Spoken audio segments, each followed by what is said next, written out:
All right, I'm here with two buddies, the Heartland Bowhunter guys, together for the first time on the Missouri Wisdom Water podcast.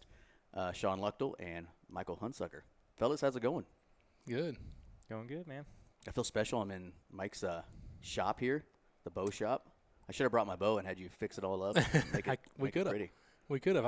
I got my new bow right here, and Shawn's is in that box right there. Nice. Getting ready to get him dialed in for turkey. What did we get? The Bowtech, obviously. Yeah, the new Virtue. Yep, that they Both just of you? launched. Yep. And so, I've been shooting the Proven 34 all last fall, and the Carbon 1 both. I love that Carbon 1, and so I was like, I'm just sticking with this bow. I like it a lot, and so I set up the Proven 34, and actually I really like that bow too. And it's a 34-inch axle bow, so longer bow than what I normally use. But I just shot it really well, and I'm like, obviously very geeky about the technology and the bows and everything. But like at the end of the day, it's like what I shoot best and what I shoot comfortably and confidently, and I really liked it. So I'm excited about the Virtue though. Yeah. It's a magnesium machine riser. Okay. And so it's super lightweight, and so you can kind of add the weight where you want it to be. And so far so good. I've got it all set up. Is that a flagship bow for this year for them? them? It's a brand new one. Yep. Brand new. Yep. So you're going with the same one, so you guys right. obviously have to go do different colors, right? I think we did the same. Same color, yeah. He picked his and he showed it to me, and I was like, man, I like that. That's kind of what I want to go with. Yeah. So they have I think we both went with the green. Mm-hmm. Yeah. They do like a sandstone color that's more of a tan, and they have like a tack bluish color. It's kind of like a dark navy-ish bluish. They have a couple different colors, but the limbs are all black. But you know how it is. I mean, it doesn't matter if the bow's camo too much. During turkey season, I usually put like a ghillie wrap on the limbs, mainly because of the glare that the sun. Yeah, the sun bounces off that and just to break sharp up black. Turkey season's the reason I wanted to go with the green, because I went with that sandstone last year. I don't feel like I got picked off by a turkey, but I was always like, man, this is the first time I'm using a bow in the spring. I feel like it's going to stick out a little bit. Like, might as well just go with the green, which I like all the colors, and I like the green too, but I still like that sandstone quite a bit. Yeah. Funny story about Bowtech. So I shot a Assassin, the 2010 Bowtech Assassin until last year. And we were working with a bow shop at the time, and we went to try out some different bows, and I finally decided I will let the Assassin go. I still have it, and it's still totally ready to go. I've got Doug hooked me up, and it's all restrung and ready to go. But I wanted to try the Carbon 1 out, and they didn't have it. Oh, okay. So I ended up going with the Elite Era at the time, and still shoot that bow, and I do really like it, but I always wanted to try that Carbon 1 just because. There you go. When we get done, give her a shot. Give her a few shots. And I do like the Era, but that Assassin, I'm one of those guys, which is difficult when you're in the space that we're in, because you do want to try new products, and if you have partners, they want you to try new things, and when I like something, I like it, and I really don't like switching. Right. And so that Assassin, I fought for 3 or 4 years. Nope, not changing. Yeah. I got the Assassin. It works. I loved how small it was out in Colorado, Wyoming, when we were hunting elk. It didn't weigh anything. Yeah. Tiny. And I'm not a big person, so, like a 34-inch axle-to-axle bow would freak me out a little bit. Yeah. What would it feel like to me in a tree? Those sorts of things. And so that Era was a nice, kind of nice move. I think it's like a 31-inch, 30-31. It's not very big, but I like the Carbon bow, that's for sure. It's all about confidence, man. That's right. Whatever you like and whatever you are comfortable shooting. Shoot good with it. It's all that matters, right? You can change bows all the time, buy the latest and greatest and the highest, most expensive thing out there. It's not going to make you a better hunter. Yeah, that's what I was reading on here earlier. Down to the moment. Accuracy always wins. Yeah, that's true. If you put it where you're supposed to, you usually kill it. Mm-hmm. So say hello to you, YouTube world. I am I have the biggest inferiority complex I've ever had, talking to two huge video guys with a Sony Handycam 4K. Oh. Hey, that thing looks good, man. It's doing the job, and like I said, we're starting to publish our stuff on YouTube, and so I haven't got crazy into it yet, but I can only imagine, like, if this was your show and I was on it, what the difference would be in cameras. Have a control board, you can switch angles and stuff. That's the funny thing though about YouTube, is it's not always necessarily about the quality or anything like that. It's the quality of the video. It's more or less the content that people are there to watch. So yeah, that's for sure. I listen to podcasts sometimes on YouTube, like while I'm working and stuff, and I'll just have them in the background. Sometimes I'll watch the video, sometimes not. So a lot of times just using it as the audio anyway. So yeah, actually, shout out to our one of our fans in Kentucky. He actually kind of got me started in this. I started doing a little bit of YouTube, and then I quit. And he's like, man, I wish you would do that again, because he's a mechanic. Yeah. And he would just put it up in his TV in his shop, and he'd play it. And so he would listen, and then whenever he had something that he wasn't doing, he'd watch. Yeah. And then I kind of quit, and he's like, man, I wish you'd do that again. And so then I decided, we'll do this. And yeah, they want it on the platform that how many people they're watch you talk? With. Yeah. You never know who you're going to reach on there either. So yeah, for sure. So for anybody out there in podcast world or YouTube world that doesn't know, Mike and Shawn are the host owners of the Heartland Bowhunter and Heartland Waterfowl, I guess. Yep. And so they really don't need an introduction. But we got Mike here right in front of me and Shawn further away. And so we're going to kind of talk about, I wanted to do this a little while ago, but we get busy. Season's still going on. Hunting's still happening. And then right after deer season, we get really heavy in the coyotes. And so we've been hunting them for the last 2 straight months. And so finally kind of to slow down, and where you guys are about to ramp up. So kind of a good time to hit. But we're going to kind of talk about the 2024 whitetail season, which, I don't know for the Heartland Bowhunter family if this was one of your best years or not. I just felt like every time I saw you guys on Instagram, there was another dead deer, whether it was you, Shawn, Ty, anybody in the the Heartland Bowhunter family. It just felt like a lot was going on, and I kept up with Ty and all his deer that unfortunately were dying. Yeah, that sucked for him. But yeah, and even your we'll get to the one on that. I saw that video of your number 1 that died of EHD, and is that him right there? Right there. That is a big deer. I could see why that would upset you. Yep. Yeah. So So I mean, I guess season as a whole, how'd you guys feel? I mean, you've been doing Heartland Bowhunter now for how many years? This is our 18th season that we're getting ready to release, so we just filmed. So at the end of 2024 deer season, how did you feel as a group? Like, was this just an average season for you? Do you feel like it was an amazing season? Overall, like, what did you feel like? Probably as a team, it was good, average. For Mike, better than average. Yeah, that's how it goes. We have a really good group of guys, and so you know how it is. Like, this is not scripted. You can't play it out. We're relying on the deer to cooperate, kind of deal. So we have a good group of guys that all hunt hard, and so there's years. Certain guys have better years, certain guys have down years, and that's just part of it. So yeah. And I mean, that's kind of how it is with our show. Like, this year I had a good year. Last year it was Micah who had the good year. Yeah. And, Andy had a good year this year. So, usually law of averages, somebody's going to run into something at some point. Exactly. Although we've had those years where, we suck. Yeah. we've had 1 or 2 of those. Oh, yeah. Yeah. But, like I said, we were kind of talking about that before, and we'll just get into this now. Do you ever feel pressure? We were kind of talking before recording, as a podcast, we can easily hit record and start talking about the shitty year that we had. Yeah. Not a big deal. It's a show. People relate to it.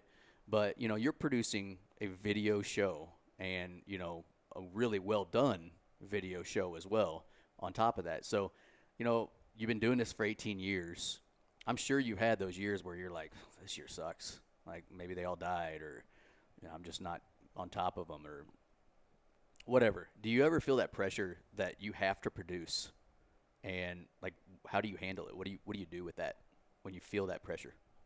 Yeah, I'll let you touch on for sure. Used to feel it a lot more in our younger years, I guess. I'm speaking for myself here, but I don't usually let that get to me too much anymore. Just because it's like, man, as long as you're putting in the effort, what more can you do?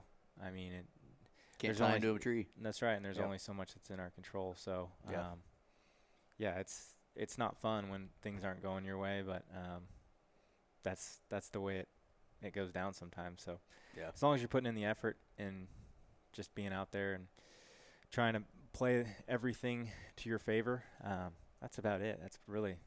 That's all it comes down to. And you can stress over it all you want and worry, but that's not going to change it. Yeah, my old high school football coach always said, don't worry about the things that you can't control. And in those situations, I mean, like Shawn said, we're hunting hard. We got a great team.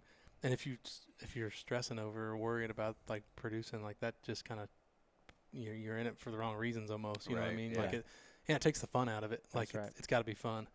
And so obviously there's a whole mental side to the bow hunting and business in general and everything that we do. And so like you got to have a clean mind and you got to be in it for the right reasons. Yeah, and that's one thing that I've told myself if I get stressed out about that, I'm like, man, you didn't get into it for this reason. Like to stress out over killing an animal, like that's crazy. That's not why you started hunting. So snap out of it, man. Like step back into reality. Naturally, and of course, I don't know you two really well, but well enough that I call you guys friends at this point. And, you know, everybody has natural tendencies to react to certain things. Like Mike is a perfect example of someone I wish I could be. If he misses a 200-inch deer, wasn't meant to be. Yeah. I might cry for 3 straight weeks, right? And so, or if I'm like the deer I was after last year that Micah ended up killing, 180-inch beautiful Missouri whitetail. Micah killed him. Yep.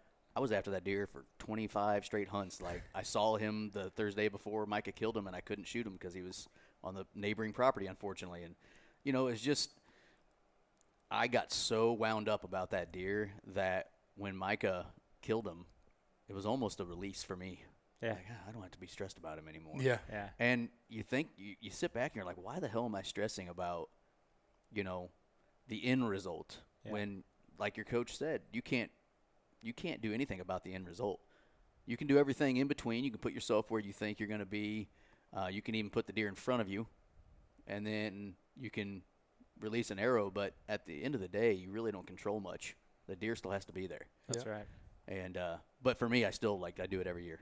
And I guess it's nice, though, even if you put pressure on yourselves, you're not really putting it on yourself for the show's sake. Right. Yeah. It's just more so for your, you know, I want to be successful as a hunter. Yeah. No, pressure's good. You know, it helps push you and motivate you. But I've had situations like when I was hunting that deer I called Floppy, like definitely like losing sleep over it kind of deal. And a lot of it was because of just surrounding pressure and like, you know, I was so invested into one deer over the course of so many years. That's pretty natural as a hunter when you get that much time invested into something that you want to, you know, finish the deal. So, but at the end of the day, I was just doing everything in my power that I could do. Yeah. And trying to make smart decisions. From a show perspective, honestly, I think a lot of people would relate to failure anyways. Yeah. Absolutely. Yeah. You think about the demographic that watches Heartland Bowhunter.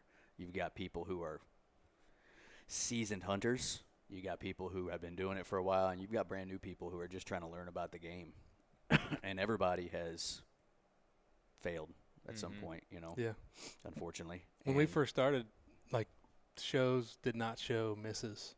Like, didn't. And, like, I remember, you know, we obviously did. And we were like, that's part of it. You know, that's part of, you know, the roller coaster of archery hunting and the emotions all tied to it. And I remember we got a bunch of feedback, people just talking trash about, like, oh, these guys aren't professionals. They miss. I'm like, yeah, you're right. We're not professionals. Everybody misses. We're just a bunch of guys, you know, who friends who like to hunt and have a show, and we like the production side of things. So that's part of it. Yeah, I feel like with the failures too, like I remember those just as much as the success, because I mean you learn so much from those. And it's not to say you won't go do it again, but at least you're more aware going into certain situations after the failure that, you know, this could happen, or try to not let this happen. So. Yep. Yeah, and it's just part of the game. I mean, that's right. I hate, of course, I don't get on social media too terribly often, but when someone's like, man, learn how to shoot. You know, I've been hunting for 30 years and I've never missed a deer. Buddy, you're about to miss a 220 next year. Because, you know, I mean, if you hunt long enough, something's going to go wrong. Yeah. My first archery buck, that was not a big deer, a little basket 8-pointer, but I had just started archery hunting. I shouldered him and searched for him for 2 days, never found him. And I still think about that deer to this day. Like, I wonder where he died. Did he die? You know, I felt like I did everything I could to find that deer. But he's probably dead now. I'm sure he's dead now for sure. Or he is a giant. Or back to a spike. Oh, I'm sure, yeah. Yeah. Well, we'll get into those old deer here in a little while. But yeah, so I was just kind of curious. You know, I keep up with you guys. And, you know, then your shows obviously come out the next season on the television show. And so sometimes I kind of forget, like, oh, man, was that the only deer this? And so I kind of keep up with you guys on, when you post after you kill a deer.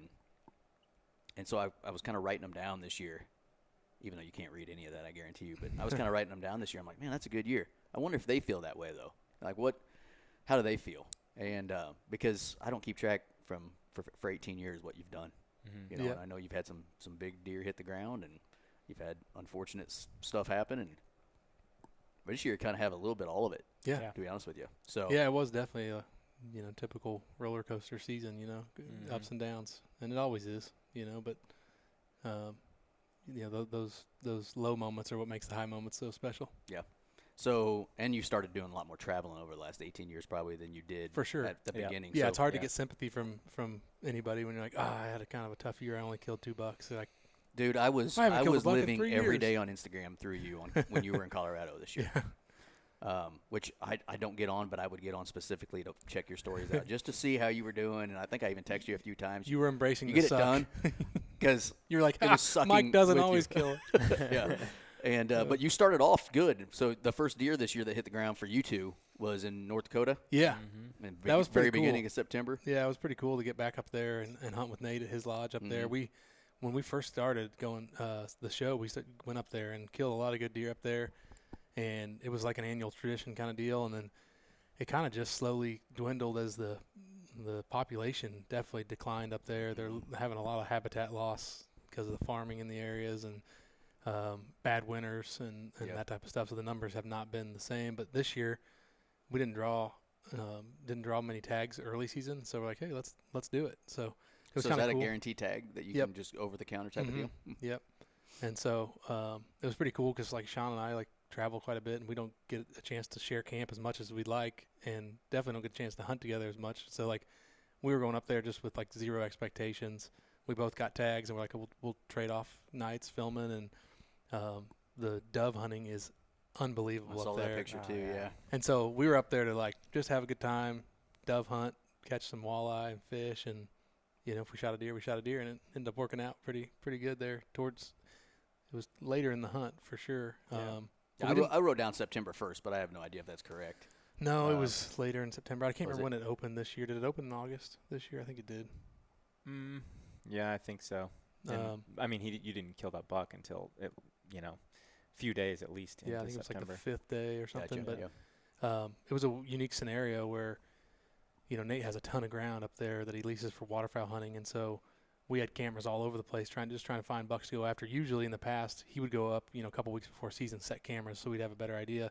This year we knew we were just going to get up a couple days before season instead of a couple weeks, and so we were going to, run cameras and see what we could find. But I think we had like 20-something cameras out on different places, and it just so happened that like all the mature deer that we had were all in the same like mile section area, and which up there, a section of ground. I mean, it's open huge. Farm ground with like some cattail sloughs, so that's it was pretty rare. There might be like a dozen deer living in that section at most.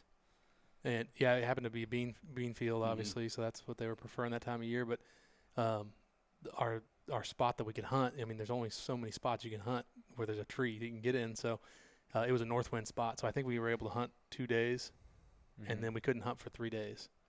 And then I think it was that 6th day hunting, we finally got the north wind, got back in there and killed that buck. Nice. So yeah, and of course, velvet deer are, I don't know, special in their own right. Sure. Which I think the stress would hit me after I killed the deer. Yeah. Like, how do I take care of this freaking thing? And, yep. So that one, I don't remember what you did with him. Is he a Euro? Yep. Is he? He's right here. Yeah. So like, what do you do with that velvet? So we just immediately like deboned the deer, caped them out, and got them all caped out and put them in the freezer. And then when our taxidermist actually removes the antlers, and then freeze dries them, and then reattaches them to the skull. I'll be danged. So yeah, it turned out really good. Care-wise, do you have to do anything with that moving forward? You just got to be careful. Oh, not moving forward. It's good now. You just got to be careful with it. Yep, you got to be careful in the field. Yeah, and yeah. He got a little banged up and stuff. Sure. He was about to lose it. It was it was September 5th, I want to say, or something like that. So it was getting to the point where they were dropping velvet pretty quick. Yeah. We actually thought he shed his velvet in some of the most recent trail camera photos, and then the night that I shot him, he came in and I was like, I think he was still in velvet. I think you could almost tell, like you could almost see where you would think he's not. Yeah, he wasn't super heavy, so velvet. like I mean, and some of the bucks have like really fuzzy, thick velvet, and his was not. His was thin and kind of laid down. Yeah. Yeah, the buck that he was with was a giant, and he was really thick with velvet. Yeah. Yep. Oh boy, and also in velvet, they just look so huge. Mm-hmm. Yep. Like you wish they could just stay that big. Yeah. Oh yeah. Please don't get smaller. It's a funny story. So this buck comes in, and it's like last light. We're like on edge. Like, no, he should be here. He shows up, and I shoot him, and look back, and this other buck, the bigger one, was right behind him coming in, and he blows and stomps and runs Shawn, off. get your freaking bow ready. Yeah. Yeah, he did not. Shawn probably could have shot my bow, but didn't give us a chance. But you want to hear something freaking crazy? Nate had that buck on camera all season long, and ended up a rifle hunter killed him after Nate had picked him up on another property that was 10 miles, yeah, 12? That's what I was thinking. Was 10 or 12 miles away. Wow. That deer moved from summer range to his fall range. He got killed in November with a rifle. Which isn't too crazy, I think, for there, though, either, because the just the loss of habitat and everything. It's just such open country that moving that far. And I'm guessing they can get in those river bottoms or those drainages and just walk. Yeah. And just move. Yeah, I mean, kind of like, Colorado, western Kansas, where they can run those. I mean, it's not unheard of to have a deer, travel 5-6 miles, but like I want to say it was like 13 miles or I don't know, it was something insane. Yeah, that's interesting. I've never. I mean, what was that one deer in Missouri? They put a collar on it and it went from like Kansas City to Mexico or something like that. That had to be an anomaly. I don't know what that deer crazy. had to be like Walking Dead or something. Yeah, just zombie. Mountain lion following CWD. Here we go. Gosh, here we go. So that's awesome. It kind of started off and beginning of September in Missouri. We're not even hunting yet. We're kind of getting ready, and I'm excited, but most of my properties I'm not doing a lot September anyways. So, I'm like, oh damn, he's already on the board. And then very beginning of the year, your wife, I believe, gets the first one done. Yep. So this is where like I would say this is one of my favorite years because not only did you kill some great deer, your wife and son also got it done. So your wife was the first one of the family. Yep. So now we know who the hunter is. That's right. So that was her first buck she'd killed in 12 years. So she just really hadn't hunted. Not as much. In a long time. She'd hunted quite a bit, but it's tough. When she's pulling like 50 pounds, and you got to get a deer within 40 yards, 35 yards really. But obviously, we had Camden about 12 years ago after she killed her last buck.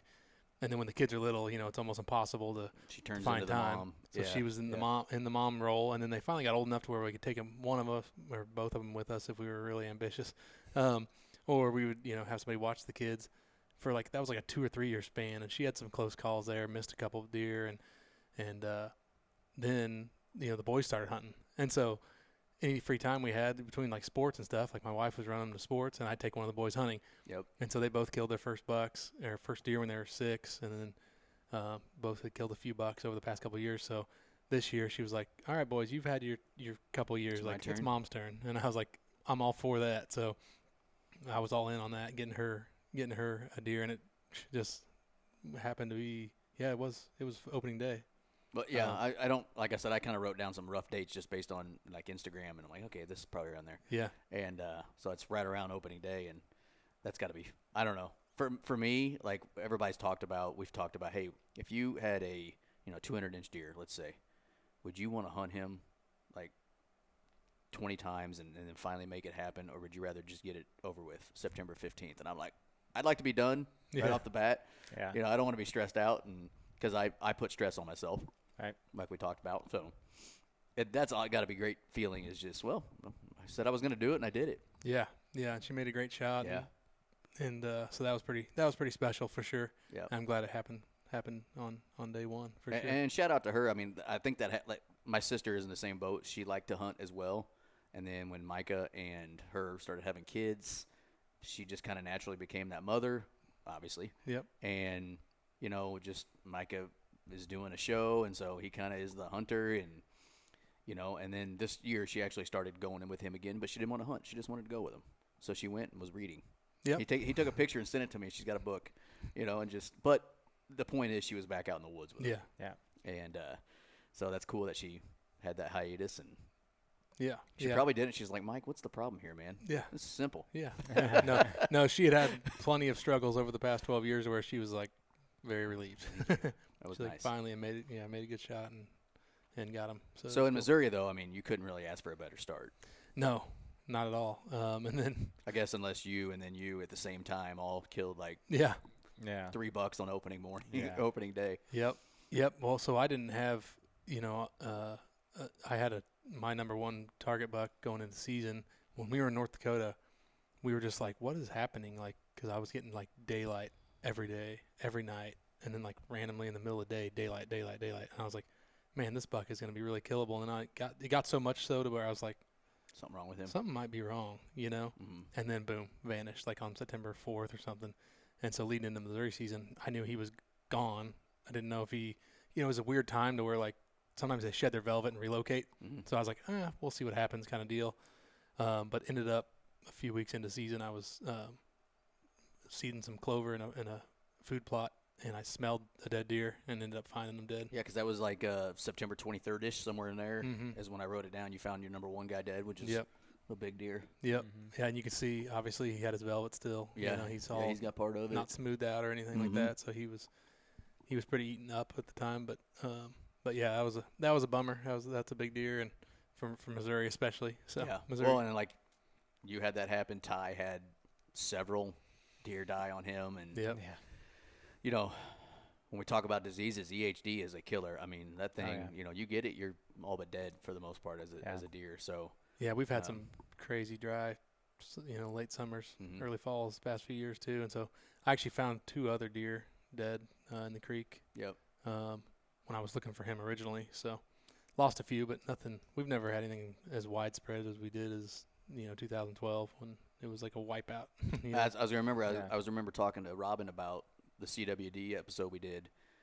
That first year of CWD, when they were doing the culling, they also had EHD hit really badly that year. Yeah, and they were like bodies just piled up along the river.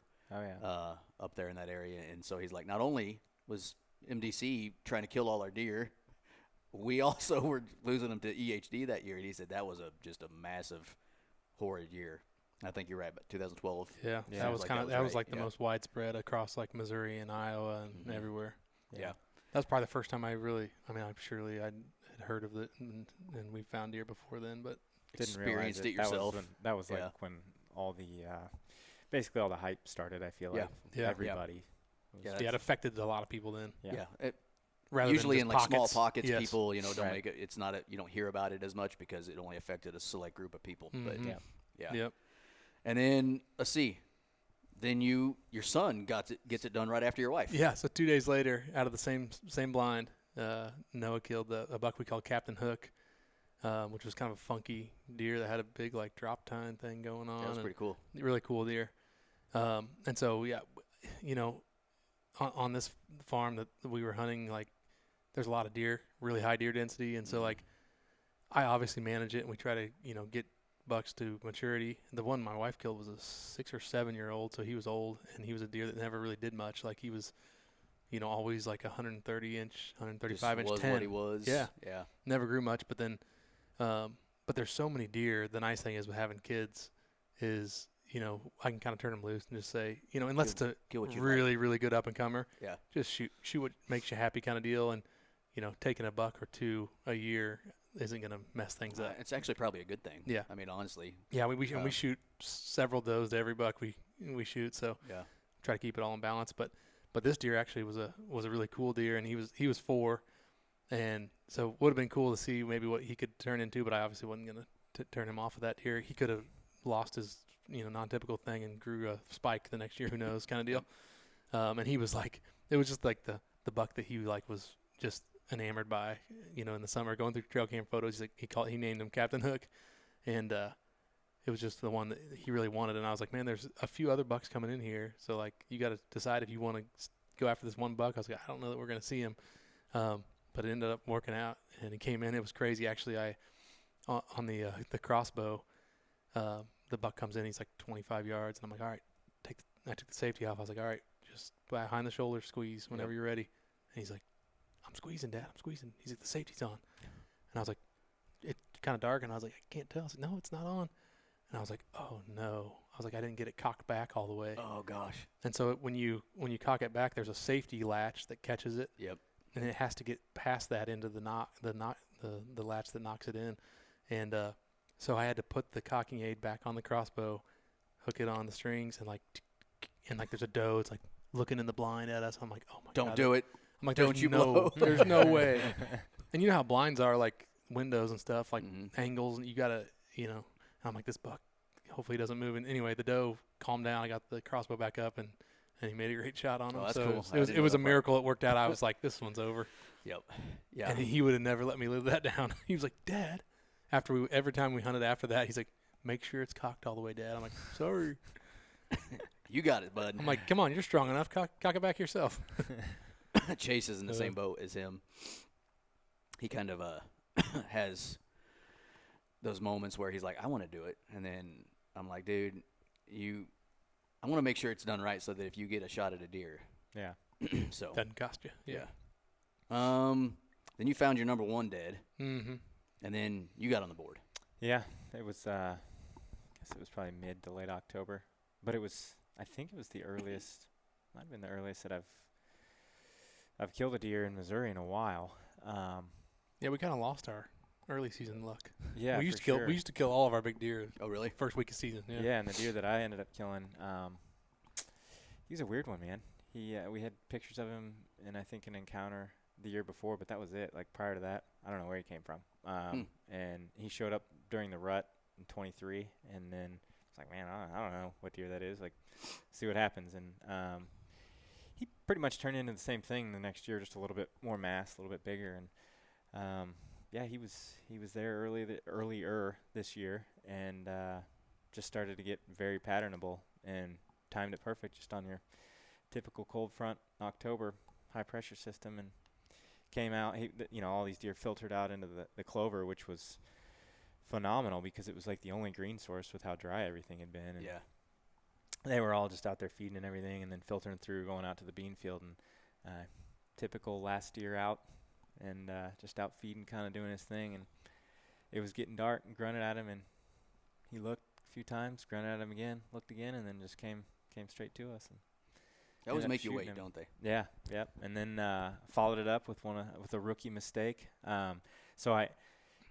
When I stopped him, he quartered to a little bit, and I don't know if I shot. Well, there was a tree right there by his shoulder as well, and I'm like, I don't know if I shied off of it a little bit or whatever, but I hit him pretty much center punch the liver. But when you first see it, you think, oh, double long, it's good. And then on top of that, he, like 15 yards after he bolts, by the way, as a pass through, he bolted like the arrow was still stuck in him, crashes, just like the loudest thwap, like think he's down and everything, big celebration between Chandler and I, and then we play it back, and I'm like, man, I can't believe that killed him. Like, I can't believe he's down. We didn't see him go down because, the trees were in the way, but we heard him crash, and looks like liver, but he's got to be dead. Start looking, not finding a lot of blood, arrows just soaked red, and I'm like, but we heard him. We heard him crash. Right. He's over here. He's dead. So we go like 70, 80 yards, and I'm like, he's not laying here dead where we heard him crash, but he's got to be dead. And I'm like, I want to find him. And we just keep inching and inching, and I'm like, okay, we've gone about 120 yards now, and he's not laying here. Like, what are we doing? And so we ended up backing out. Kind of had to talk yourself out of the. Yeah. And, it was just like, you keep telling yourself, like, everything that you've learned up to this point, like, you're pushing the boundaries by just continuing to go on. We didn't end up bumping him or anything like that. He probably went like 200 yards or so, and we just found him right there in the bottom of the valley, right below a pond, dead. But yeah, it's just like, what are you doing? I almost did the same thing this year on my first buck. I shot him, was positive it was a good shot. He was 7 yards away on the ground, and but he got the arrow stuck in him. Yeah. So I hit opposite side shoulder, and I got a 27-inch draw and don't shoot very fast arrows. So it stuck in his opposite side shoulder, and I'm like, I don't like that. And then he runs off, and I hear him crash. And also I could tell there was no more movement after that. So I'm like, man, he had to have died. It was only like 50 yards away. Yeah. So I back out, wait for Micah, and he was dead right there. But it was kind of one of those things that if we wouldn't have found him, let's just go ahead and remove ourselves from the situation here for a while. Yeah, and I think, too, what also happens sometimes, like what you're saying, like if you don't find him, you're like, I know he's dead, but and you've got it in your brain that, like, he's got to be dead. I heard it happen. Like, why am I not finding him? This deer has to be dead. But you're like you're trying to convince yourself that he's dead, but he's not. He's not laying there. So, like, you just got to reel yourself brain in for, for that moment. Yeah. Nothing surprises me anymore, man. We've seen so many crazy things happen and shots, and we have shots on video that we can watch back and see exactly where the arrow hit, and we're still blown away by some of the results sometimes. It's just crazy. I had so many this year. Like quarter 2 is the number one. Like, just don't shoot a deer. Shot. Don't shoot a deer quarter 2. Like, I did it on my buck in Iowa this year. Had to. But, like, so many, even, like, my wife and all three of both my boys and my wife's shots were all like, oh, man, like, is it perfect or is it what, and it's, you can kind of see on this diagram here that, the lungs kind of go up, And if they're quarter 2, you basically can't hit the heart. And if you're low, you're below the lung and behind the lung, and you're into that stomach and that diaphragm. Mm-hmm. And that just kills a blood trail. They'll bleed out internally, but you won't have much of a blood trail. But they can live off, that one lung and diaphragm shot for quite a while. And so all those were early season hunts, where it doesn't get dark till 9. Right. And so all those were like 2 a.m., 3 a.m. recoveries where we like, oh, let's look and see. I don't know, And so, the quarter 2 just sucks. It ends up being not good a lot of times. I can't remember the last time I've taken a quarter 2, but this year my second buck was my first frontal shot. Oh, yeah. And it was kind of one of those situations. I'm like, he's going to make me. He came. I called him in 3 different times. Third time, he finally broke where I needed him to break. But unfortunately, he was just right down the trail. Mm-hmm. And I'm like, I know how to make this shot. You're fine. So I stopped him, and I just buried it. And he turned around, hopped like 2 times, and fell over.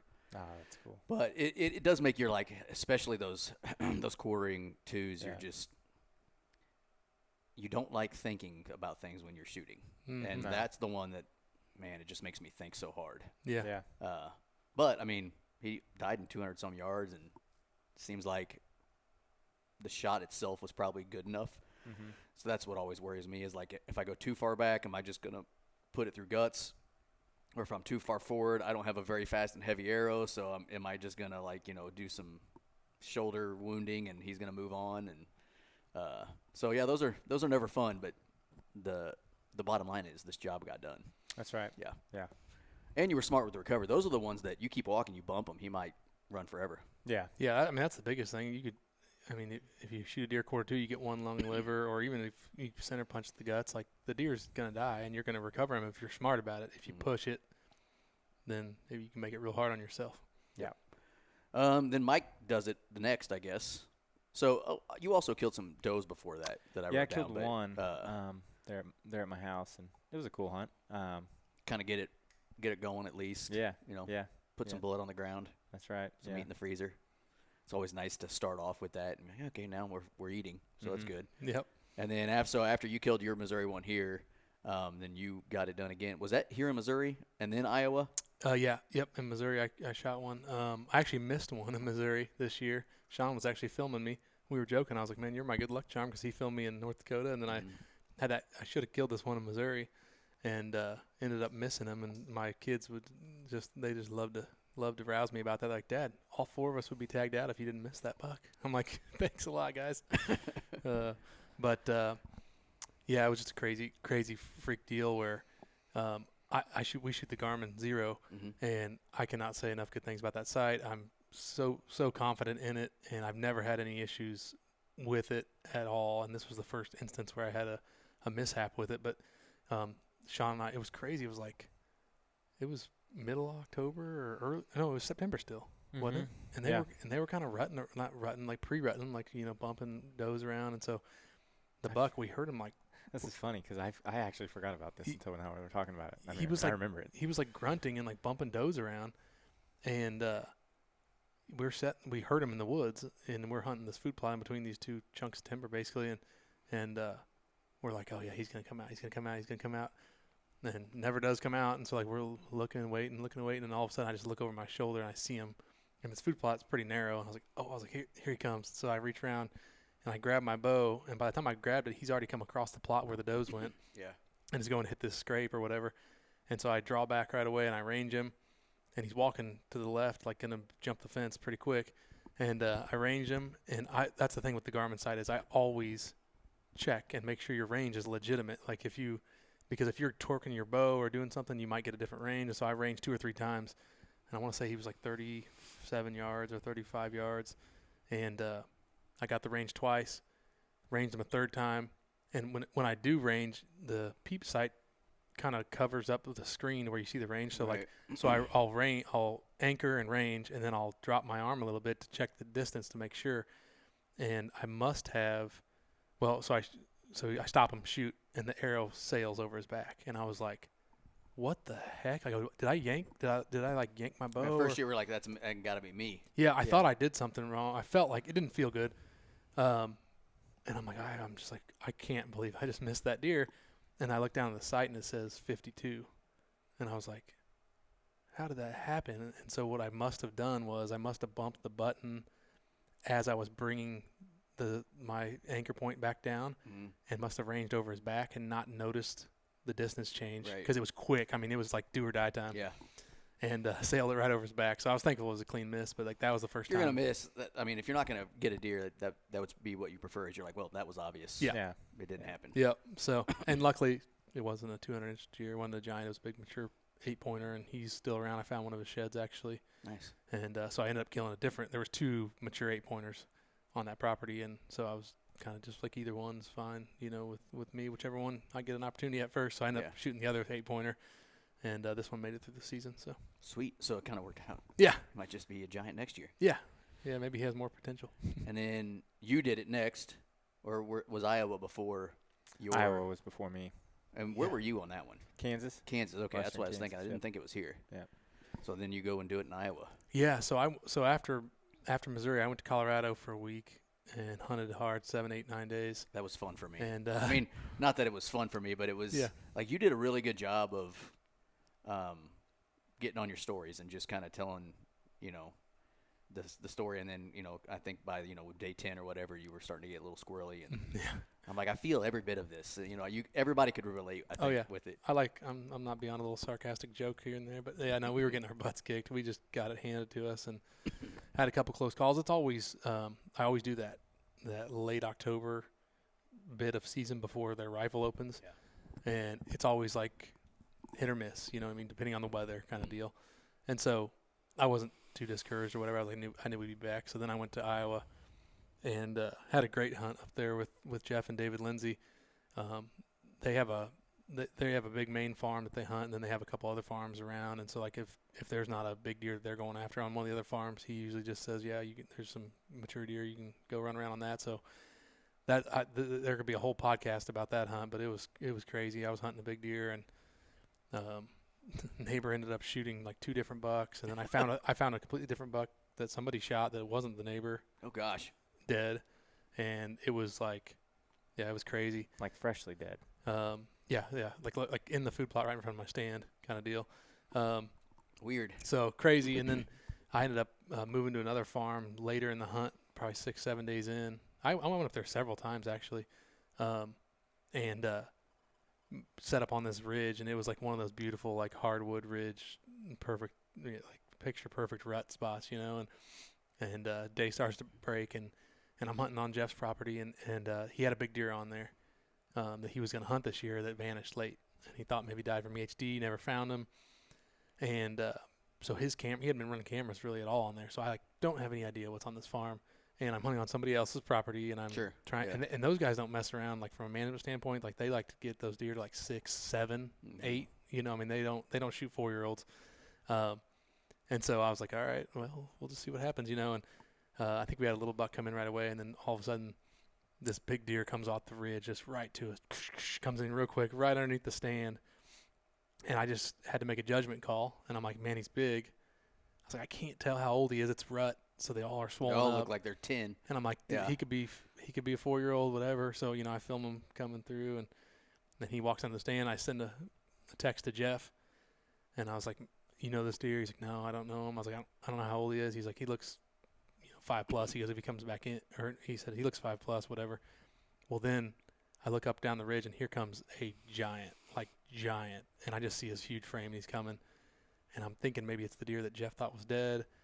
And I was like, okay. I was like, I don't know what's happening. And so, like, as he gets closer, I'm like, this deer's tiny, like, small body. I was like, this deer's got to be 4. So I filmed the deer and sent it to Jeff. And I was like, do you know this deer? This deer's crazy, And he responds back and says, if he comes back in, shoot him. Mm-hmm. And I was like, the giant 4-year-old? I was like, he's right in front of me still. And he goes, I was talking about the first buck. I was like, oh, okay. Okay, yeah. So I passed that buck up and never did see that deer the rest of that morning. We actually sat all day that day and had an incredible hunt, saw so many bucks. And next morning we moved stands on a little bit different part of that same farm. And first thing in the morning, he was following a doe across the field. I grunted, he came right to us, and I shot him. So passed him up the day That's before. Crazy. And ended up killing him. And he was, we sent the teeth off for aging and everything, and he was 5.5. Nice. So that was. So Iowa. I might get an invite back. I was gonna say. Jeff goes. Unless you shot he goes. That thing is 3, man. Yeah. He goes. You proved your loyalty. You passed up a 170-inch 4-year-old and killed a 150-inch 5-year-old. Did that 4-year-old make it? As far as I know, I don't think they've really shed hunted a whole lot yet because it's crazy. A lot of deer still holding. Yeah. Even now. So even here. Yeah. There's people like I saw 4 in the field yesterday, both sides. Yeah. Dang, that's crazy. I guess that's a good thing. Yeah. It means they're healthy, yeah, right? Exactly. Yeah. Yeah, not stressed. And then, so you did that, and then you went to Kansas. Yep. And did some craziness. I remember parts of it, but I don't remember. Yeah. It's a good one. Yeah. Out there, I went out there early first, actually, in September. And then most of the deer in the Milo fields. And so I was hunting just Milo, just stalking around. Muzzleloader's open then, so you got to wear orange, which not a big deal. It'd just be a lot easier if I picked up a muzzleloader. Although I guess we hunted for 4 or 5 days, and the buck we were hunting in this Milo field, I don't know how big that Milo patch was, but if I had to guess, it's probably 400 acres, something like that. And I mean, you can go out and it's rolling hills. You can go pretty much see the whole field, but picking them out and finding them in there, it can be tough. And we didn't see the deer that we were hunting until, gosh, I think it was the last evening, and he was across the road on the same property, just across this gravel road. And the time we got over there, like the wind had died, and we got to like 200 yards and couldn't get any closer. And so there was that, and then we went back out during the rut, which I've done for a handful of years now, and I just love it. The peak of the rut, I go when Missouri rifle season's open, so I don't have to see what everything's getting blasted. Stress. See all that. Every gunshot. Here, yeah. He's dead. He's so dead. Yeah. He's dead. Yeah, so we just go out there, and it's refreshing because it's peak of the rut, just bow hunting, and western Kansas, like not many trees you can get into. So we've really just Chandler and I have just basically kind of converted to hunting on the ground and a little bit more mobile. But I mean, we're just tucking in under cedar trees or whatever. And so middle of the rut, go out there for a few days, and it was good. We were having some good hunts. We were seeing a few shooters off in the distance, which out there, it could be 300 yards, could be 1,000 yards away. Mm-hmm. And didn't have anything close those first few days. And then I want to say it was maybe like day 4 or something like that. Had a cold front push in, and it was like windy, like probably 20 mile per hour winds. And I don't know, 30 degrees that morning. And like we're freezing. Especially me, not so much Chandler. You guys were up on we're up on the top of a hill, like in this canyon, and you can see deer on this face coming across and going over, and the action was actually pretty slow. There was just a handful of little bucks that were locked down on does, and I mean, I'll be honest, I was cold, and Chandler wasn't as cold as me, and I was like, man, I don't really care. Like, if we get out of here in a little bit. And he's like, whatever you want to do, man, it's up to you. And I'm like, I know. So like we get up, we go on the other side of this little mound that we're on, and we run sprints back and forth, warm up, go back, sit down. And we're hunting with a decoy, by the way, I might add that. Like we're sitting under cedar tree, and like our tactics here are just using a decoy and calling to deer. Like, yeah, we might have some deer cruise through there, but for the most part, it's trying to call them into the decoy and shoot them that way. And we're trying to get them to hear us and then see. Right. Yeah, it's so open. Yep. Like seeing the big deer isn't usually the problem. It's trying to get them in range. Right. That's right. Yeah, exactly. And so we sit there maybe another hour or so, and like it was probably 9:30. Like still should have been hunting, and I was like, dude, I'm freezing. Let's go. Let's go down to the truck. So the truck's parked probably, I don't know, 3/4 of a mile all the way down this hill. And so we start walking. I'm carrying that decoy. We're probably 100 yards from the truck, and I parked it in this little valley with a little knoll like above it, so the truck was hidden. Couldn't see it from where we were hunting and everything. We're just about there. I think I stopped to take a rest carrying the decoy and everything, and we're standing there, and Chandler's like, oh, there's some deer, pretty much right where we were at. And like, oh, yeah. So I pull my binos up. I'm like, dude, that's one of the shooters. What do we call him? Gosh, we named all the deer on that farm like Mario characters. Hey, you're taking a page out of my book. Oh, really? With the so all of my deer, I nicknamed them after Mortal Kombat characters because I'm not very, what do you call it, creative. Yeah. And so I'm like, Mortal Kombat characters have badass names, and there's a lot of them. Yeah, for sure. Most of my deer. I can't believe you guys named deer. That's so stupid. Yeah, dumb. Stupid. Yeah, it's They're wild. not your pets. Yeah. Yeah. So we called him Baby DK. There was one on the farm called DK, which stood for Donkey Kong. And so, anyways, Chandler's like, well, let's go after him. I'm like, man, we just came all the way down here. I'm like, yeah, we probably should. So I was like, I'm not taking the decoy back up that hill. Let's just try and spot and stalk him. So we go back up there pretty much to the knoll where we were at and where I last saw him. We get there, and I'm like, he's not here. Like you could see when we were watching with the binos, you could see he was on a doe, and there's a little buck. He was pushing off all that. And so we get up there, can't find him. So I go back. I pretty much sneak into right where he was and standing there looking around. I'm like, he's obviously not here. He's got to be just one little knoll over in this other little canyon. So we sneak over there. I crest the hill, and I'm like, there he is, right down there in the valley, and like some trees. And so I was like, let's just sneak around the side of this hill, and maybe the doe will bring him by. Which, mind you, I can't think of a time where it's ever been like the peak of the rut, and I've ever had a doe drag a buck right past me and kill one. I've always seen it, videos and everything, and had buddies do that, but never me. And so I'm like, this isn't gonna happen, but we'll try. So up there on this knoll, in maybe like 10-15 minutes, here she comes, just dragging him right in front of us, right out in front of us. And I'm thinking she's going to come right to us at like 20. Well, she goes wide, and I'm ranging her with my bow, and she's at 50.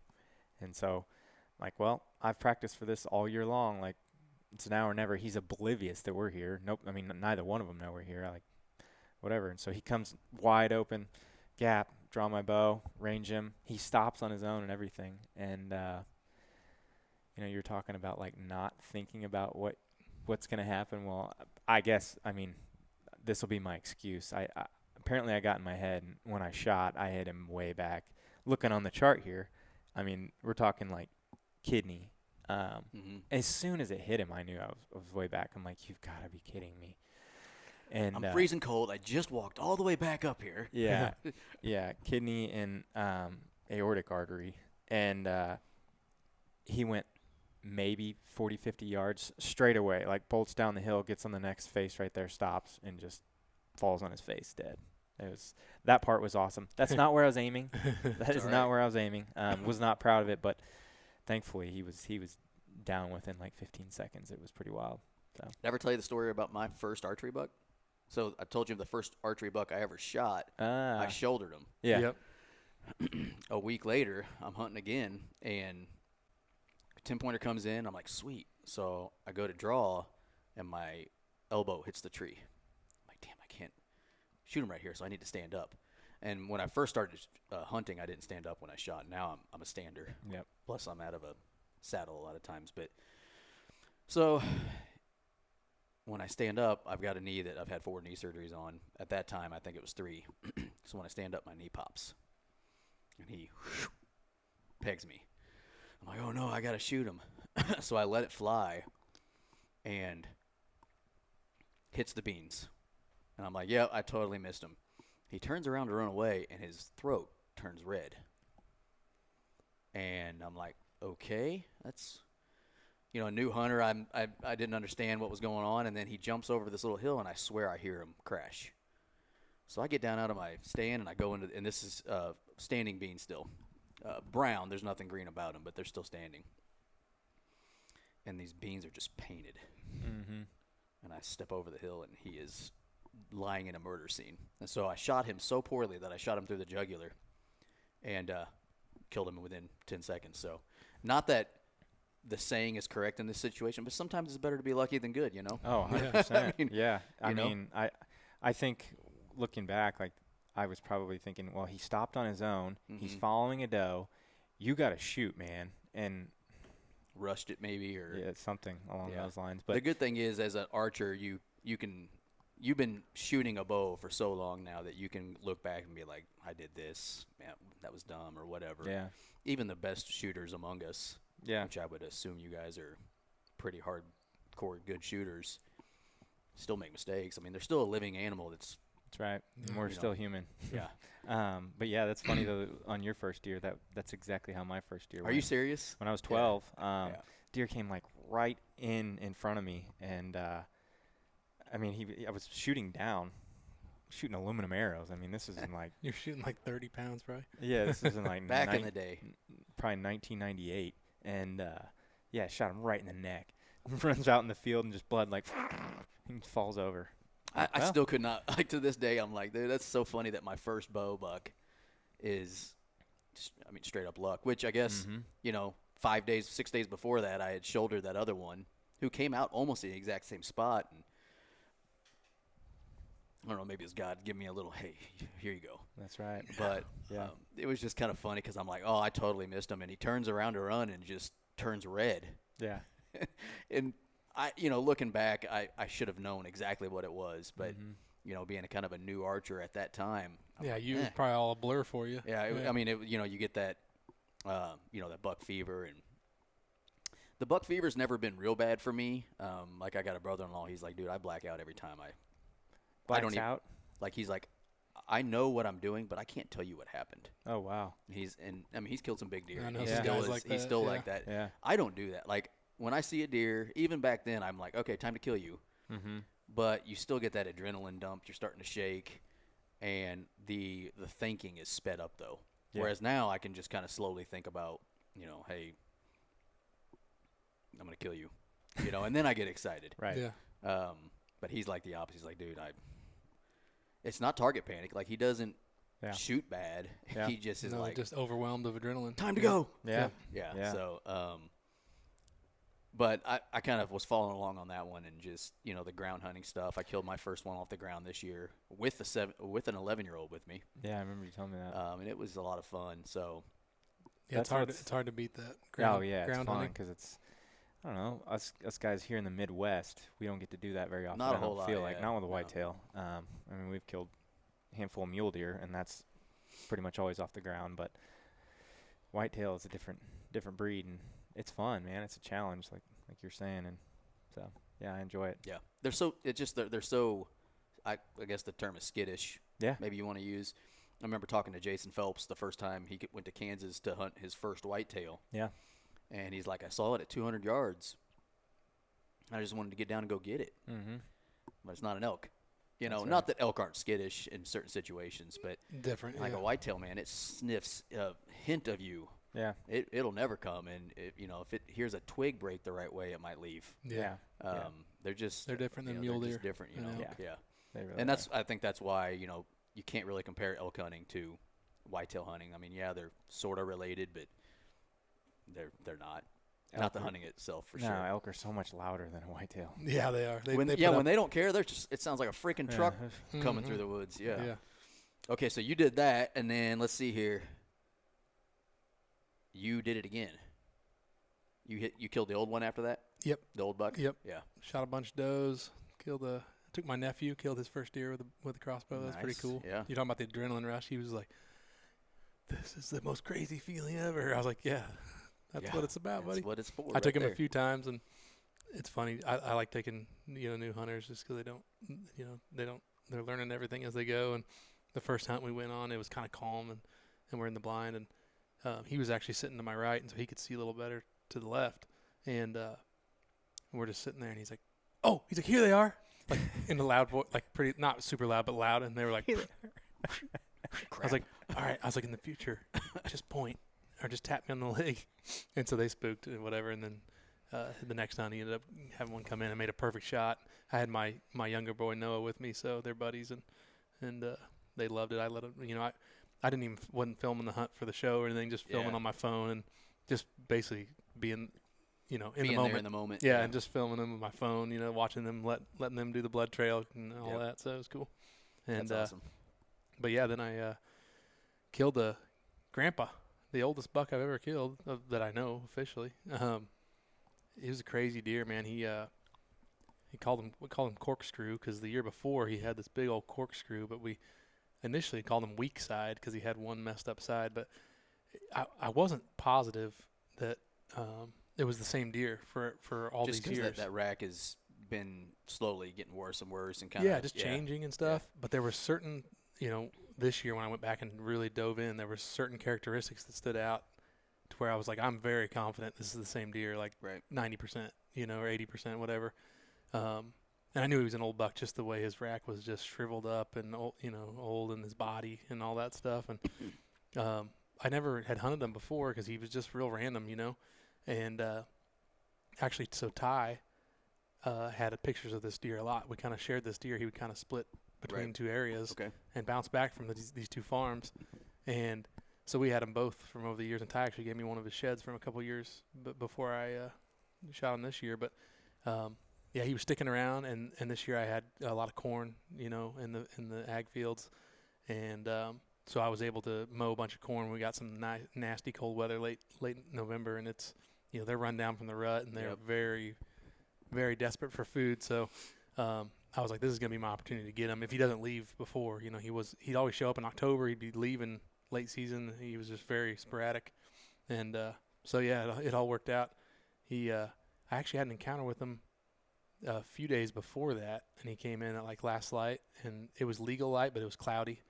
And he was 40, and I was like, I'm not gonna. I don't even know where the pin is at this point. Yeah, I mean, I was like, I could probably make this shot, but I was like, he's gonna be back. So held off and ended up working out in the long run. But sent his teeth off, and I think I had him guessed at like 9 or 10, and he ended up coming back 10.5. Dude, so I told you about Evil Eddie. Mm-mm. So that's one of the deer that I actually did name, out of my really smart brain. Yeah, very nice. Evil Eddie. So he's a deer we knew for at least 5 years, and we knew he was old when we started to get to know him. And by the time he was 10, which is what we assumed he was, all he had was a G1 on each side and main beams. Wow. That did this weird, and I called him Evil Eddie because he looked like kind of like a devil. Yeah. Well, when he died, or that year I saw him, he, let's see here. He broke off one of the G1s, so he was technically just a 3-pointer. Mm-hmm. And let's see. I was in the stand. It was raining, so I got down. I'm like, man, I just feel like I'm out of the game. I move over, and he is raking a tree. And he walks right around, and I'm from me to Shawn from this monarch of a deer, and I can't shoot him because I was in Lafayette County. I was going to ask you. Yeah, the antler restriction. And it was actually during youth season, but I didn't take the boys, excuse me, because it was raining. And it doesn't apply during youth? And for youth, at that time, I'm pretty positive a kid could shoot anything. Mm-hmm. And I'm like, if I had one of these kids with me, he'd be dead. But I had this really cool video of him coming in. Couldn't tell what I was. I'm pretty sure he didn't see very well. And then he gets around downwind of me, but he doesn't quite get to my wind, and so he's still like, and I mean, he's got a big old growth off of one of his jaws, the size of a softball, big, what I call titties, like just his brisket's just so saggy that he's just an old man. Yeah. And I never saw him again after that. And so he died, I'm sure, that year. And I'm just like, man, in those situations, I wish you could make your case, shoot the deer and then like talk to an agent and be like, listen, he's not a 4-pointer on one side, but look how old this deer is, because he deserves sign off on a trail cam photo, dude. Like that would be one of my most prized possessions as far as mounts. Yeah, I'm not sure I could mount a deer that was 70 inches, but like just that thing would be, front and center somewhere. Yeah, and instead he died somewhere, and I forget what they call that when they get that growth in their mouth. Ty had a bucky called Big League Chew, but there's a term for it, and it's pretty common. I've seen it on a lot of deer. Yeah, I got a doe at my house that has that. I didn't even notice it until that encounter. Like all my pictures of them, couldn't really tell, but then when I was 5 feet from them, it was obvious. I'll try to find the video for you guys after we're done. I'll show it to you. But yeah, it comes and goes too. It'll flare up and then it'll go away. Really? Sometimes it kills them, sometimes it doesn't. It's just some sort of infection. So you killed that old one, and then you killed a late season. My dad did. Your dad, okay. Yep. So he. That's Rex's. That's his MO. Yeah, it is. He doesn't wait till the last minute, and then I'll go kill him. Yeah, he does. We'll hunt a handful of times before that, but he's always like, "Oh yeah, I don't mind. Whenever you can go with me, we'll go." And which happens to oftentimes be late season. And he's fishing in November a lot of times. That's right. He loves to fish, and then so deer get consistent, and he ended up killing a buck that we'd had pictures of for the last few years, and man, he ended up being 5.5, and from 3.5 to 5.5, he didn't really change. Just a basic 8-point, maybe put on a little bit more mass, and that was about it. Just a deer. Yeah, and a deer you would think had potential, like just to be a big, even if he was still like an 8. When he was 3, you're like, oh shit, this is gonna be, this is gonna be something. And then 5, you're like, okay, same thing. You haven't really done your thing yet. Never you always wonder. Obviously genetics, environment, health, but you always wonder about those ones that have the genetics, they have the environment, and they have the health, as far as you can tell, that just don't really ever. Yeah. It was hard to say. I don't know. I would just say, I guess, genetics, because, it wasn't just 1 year. It was 2 years in a row that he was. I don't recall him not looking good, though. I remember watching the pictures. I'm like, I think it was a great-looking deer. Yeah, he looked healthy. Just look at good rack, too. Normal 8-point. Yeah. And for sure the same deer. Like, they look from 3 to 5, like, identical. Yeah. So. We've had deer have, like, down years. Seems like maybe they have maybe they contract EHD and survive. And, right. Yeah. And they have, like, a down year. They look like crap, and then they rebound and look super healthy. So. Yeah. Never know. But that was your guys' year. Yeah. That was a lot. That's awesome.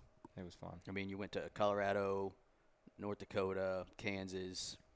I went to Ohio as well. Oh, did you really? I never got shot at anything. Hunted for, I think, 4 or 5 days, and it was fun. I'd never hunted that far east. I think that's the furthest east I've ever hunted, and just big rolling timber. Mike's been to the same place, and it different was cool. world out there. Yeah, definitely different. I've only ever hunted whitetail in Missouri, and so kind of those goals as you get older, later in your career, is to Kansas is an hour away. Yeah. How have I never hunted in Kansas? Yeah. Or Iowa, obviously. Why am I not putting in points so that someday when I'm ready, I'll go hunt it? Yeah. And there's actually some good public opportunity in both those states. Yeah, exactly. So compared to Missouri, especially pressure-wise. Yeah, pressure-wise for sure. Yeah. Which, did you guys get that questionnaire? Mm-hmm. MDC. About the non-residents. About all that. Yeah. Mm-hmm. I'm interested to see if they'll release the results of those answers. I would like to know as well. I'm sure they will, and I'm sure there's some changes coming down the pipe. Seems like everybody's changing a little bit. Yeah. Which or a lot of it. Or a lot of it. A lot of it. Yeah. So that's an awesome year, and then also obviously that's going to move into, your premiere and your season. Yeah. Your show season. And you guys actually, I did not time this. I just got lucky that you posted the dates for the premiere this year, so we can talk about that.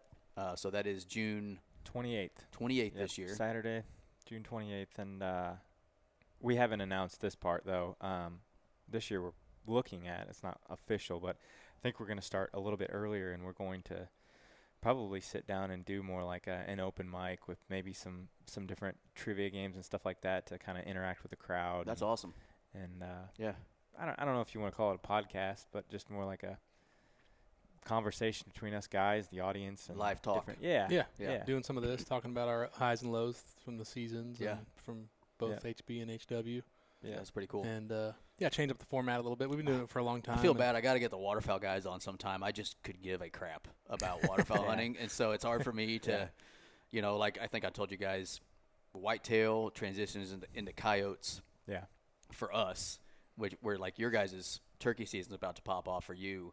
I'm kind of like, it's about to slow down for me a little bit until the pups are on the ground, and then we can get them a little bit in the summer, and then I'll transition right back into whitetail. But with their stuff, I mean, I get it from the waterfowl standpoint because I'm the same way as you. It's like a bird's a bird with that stuff, and I would say it's more about the places they go and things they get to see, and maybe the drama that unfolds sometimes. The camaraderie you can get with that. I think I'm not like talking shit about waterfowl. No, I know. But I think I say those things so that I won't do it. Yeah. Because I know that if I do it, I'll probably like it. Yeah. And then my wife and I might finally get divorced.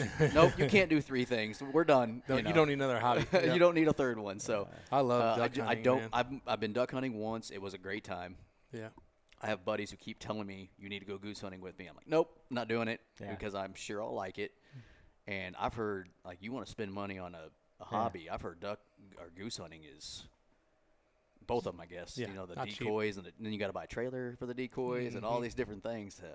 So I feel bad. I need to have them on and talk about their their passion for what they do. But we have done one goose show. Time. Yeah. It was a long time ago. But it's always a nice break, like for me, like grinding out the month of November, sitting in a tree for several months, and like I like the camaraderie and the looseness of just hanging out with buddies, chit-chatting and stuff. You can actually like talk like we're talking right now. Yeah. It doesn't matter. You can smell as bad as you want to smell. You can cook. Yeah. That would be kind of nice to not have to worry about my wind, because the two animals that I choose to hunt both smell really well, so you're always worried about your wind. And you stink really bad too. So. And I do stink. And a coyote's even worse, than a deer. I mean, they're talk good. about a deer Holy smelling cow. good. Coyotes, gosh, it's amazing what they're doing.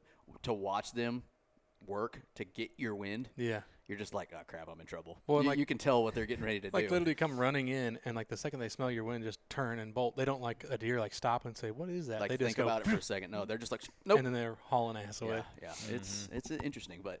Yeah, so the premiere is June 28th. 28th, we're going to do the golf tournament on the 27th again. Nice. Charity fundraiser tournament. It's been a huge success the past years. It started out just like our group of guys doing it for fun and sponsors that come in town. And we've kind of opened it to the public and raised a bunch of money the past few years. So that's awesome. Yeah, it's awesome. And then your turkey season's about to start off. Yep. And, we don't have to get too in detail on that, but I'm guessing you guys are excited. What I love about you guys, is you were talking about the black powder, a little while ago with Kansas. And, do you ever wish you named yourselves Heartland Hunters? Yeah. Because, you make it so much more difficult on yourselves, right, with a turkey that you guys are hunting them with what? Yeah. Bows. Yeah. You ever get those hunts that you're just like, son of a bitch? If I just had a shotgun. Yeah. Or a rifle. Yep. Yeah, right. Yeah. Go down to Texas and shoot them with a rifle. Yeah. Well, I meant for deer. For deer, yeah. Yeah. Well, you can actually shoot turkeys, I think, in Oklahoma and Texas with a rifle. Really? Yeah. Where would you aim? The breast, I guess? Mid-body. I don't know. Just feel like a mess Maybe up you're super the little bit of accurate meat and you got. just hit him in the head. Oh, yeah. Yeah. That would be a good shot if you could hit a turkey in the head with a rifle. But, yeah, so I mean, what's your preparation? I mean, do you start putting cameras out, I'm guessing, try to start finding out where the flock is and, kind of finding out where the toms might be, and then kind of put yourself a plan together for what you're going to do opening day? Yeah, kind of. I mean, or it you changes. Just wing it? Yeah, I mean, like from right now, they're still fairly flocked up, and they're doing their thing. It's crazy. I mean, right behind my house, I see them in the mornings and strutting around with the hens already. Yeah. And, I mean, season doesn't open here for like another month, maybe a little bit over. And we get a few warm days. They get antsy. Yeah, by then they'll be split up. I don't know. I mean, the cameras definitely help because if there's a bird there or not. You know that there's turkey there at least. But, the biggest thing is just getting there and finding out where they're roosted at, either the night before or early enough that morning and getting on them. Your biggest thing's trying to put them to bed for the most part. And, yeah, that helps tremendously. Yeah. They roost in the same spots a lot. You know what I mean? Year after year. Yeah, for sure. Yeah. But like with my cameras, since we started running cell cameras, I don't really even take them down. You know, they like mine have all been still up. I might move some or whatever, but like we, especially certain spots, we have like good pinch points for deer between food plots and destination sources. That's great for turkey too. It's a good pinch point for most animals. Yeah. Right. Yep. Yeah. So. Yeah, I moved one the other day for turkeys specifically. Where I killed the Missouri bird last year, it's like on this hilltop in the field, and for whatever reason, they just want to strut right there, right on the edge of the timber on that hill, and that's where I moved the camera to. But yeah, it's fun. I'm looking forward to it. I mean, they're turkeys. I don't know. We put a lot of effort into it, and we actually carry more gear for turkeys than we do for whitetail. So that part's frustrating, actually, because you're like, man, turkey season, it's going to be great. It's going to be laid back. And then here we are, like, struggling carrying all stupid this turkeys. stuff. And it's 70 degrees one day, so you're sweating your ass off. Yeah. And like, I could see that. All for a bird. Yep. Yeah, it's weird. Like, my desire to turkey hunt has dropped. Well, I didn't have that many turkeys on the farms I hunted at the time, so that was part of it. And then once we got into coyote hunting, I honestly could care less. Yeah. I think I would go again if I had turkeys on my properties. You know, I'd probably go again, but it's kind of that time for me to kind of turn off for that month. Yeah.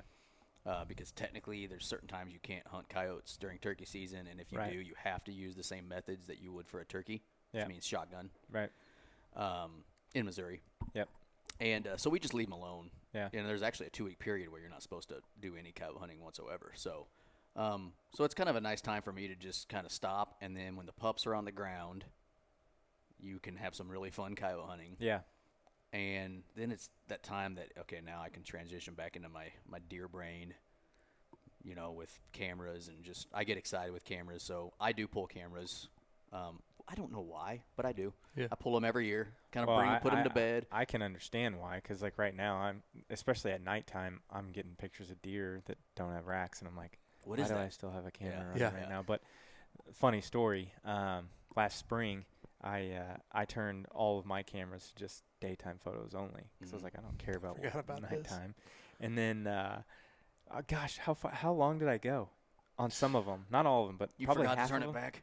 I bet I went into October before I realized it on like half of them, and I was like, I don't remember when you texted about that, but you're like, I was like, I can't even believe I'm telling you guys this, but I'm just gonna go ahead and tell you, I forgot to turn my cameras back on to nighttime photos as well. So I've only been getting day photos for the last 6 months, and wondering why. Deer not here, man? Yeah, exactly. And I'm like, that's what matters most, the daylight photos. But but like the infrared, it was like no infrared, I think. So like. Right. You know, a lot of that last 30 minutes is infrared photos. Yeah. Yeah. Oh, gosh. Yeah. Like, So really, the best times for those summer pictures and all that, you were just. That's right. Not on all of them, but about half my cameras. Yeah. Yeah. I was like, well, it happens to the best of us, bud. Yep. I would be lying if I said that I didn't screw something up here and there. Yeah. I feel like I've talked about most of my failures this whole podcast, which I'm fine with. I don't care. I'd tell you my failure with a mock scrape this year. So put a mock scrape out. We hung a rope, you know, what is that called, hemp rope, and put a mock scrape out, and really hadn't done too much of that before. So I was kind of like, I'm proud of myself. Brought, you know, some of the bottle stuff out, and we did our thing, and put a camera over it, and got a buck the second night doing his thing. We're like, look at that, we're awesome. 2 nights later, he does it again, and he pulls the rope off the tree. And then the next day, there's 3 coyotes playing tug of war. It is really cool, actually. Interesting. Yeah. Tug of war with the rope. You know, they're playing. Yeah. And I'm like, I mean, that's a cool picture, but the thing lasted like 2 days. Yeah. You know? And we thought we had it like zip tied to the branch. Yeah. Like 5 spots. Like he broke the branch. Oh. Is what he did on the tree. And so it was just kind of funny. I'm like, I was so proud of myself for about 48 hours. Yeah. And then it ended. And then we did another mock scrape at another place, and it didn't ever really take off. And it was an old scrape that we used from previous years. Yeah. Right. And I thought, oh, this will take off, and they would check it, and I guess that's a good thing because at least they're traveling through there. But they never kind of freshen it up. So like when we would go hunting, on our way out, we'd drop some scent in there and kind of freshen it up with our feet if we could. But or another stick and try to make it look like. And they just never really did it, but that one at least stayed. Yeah. Yeah, it seems kind of hit or miss with the mock scrape stuff. Like we don't do a ton of that, like with scent and stuff especially. But like scrape trees and like food plots seem to be they can't resist. Yeah, I was sending the guys like trail camera photos all the time on my mock scrape. Like I have what is it called? A scrape stick, I think it is. Maybe I think it's I can't, but yeah, the fake tree. Well, no, it's just like mount. a T-post mount with a branch, and I've had it there for a few years now, and I'd always send like that one and another one. I'd always send the guys photos of deer standing up on their hind legs on it all the time, and I always say "Yeehaw!"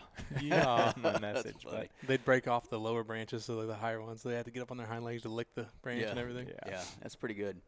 Well, hey boys, I want to appreciate you or say thank you so much for coming on the show and allowing me, I guess, to come into the bow shop, the dojo, and appreciate it. So before we do get off, let everybody know how they can check your stuff out on YouTube, check your stuff out on the televisions. Yeah, which your season's not in right now.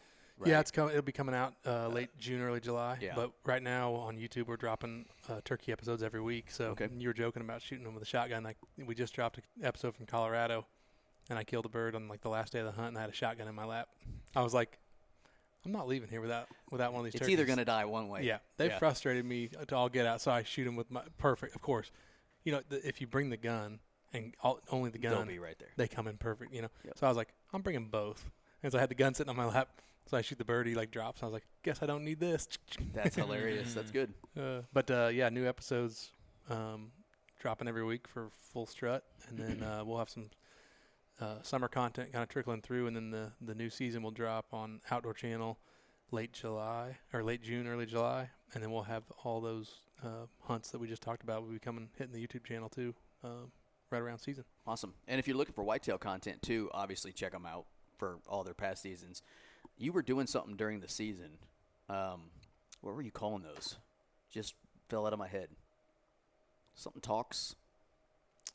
Gosh, what like updates? Yeah, you were doing. I'm gonna totally screw this up. You would have a post on Instagram. It would have like a nice picture, and it would be like monthly talk or whatever. Yeah. I'm guessing those are on YouTube as well. Yep. Yeah. Yep. So we kind of did updates throughout the season a little bit, just kind of catch everybody up on how things were going with that. Yeah. So you can kind of follow along with the season. Obviously, we just kind of went through their season in a 30,000-foot view together, and you can kind of follow along, on YouTube as well with those talks. And as soon as we get off, I'm going to show you what I'm talking about. But, no, I know what you're talking about now. So, so Michael Hunsucker and Shawn Luchtel, thanks for coming on the show, guys. Absolutely. And, I guess good luck with the birdies. Yeah. All right, we'll see you guys. See you, man. See ya.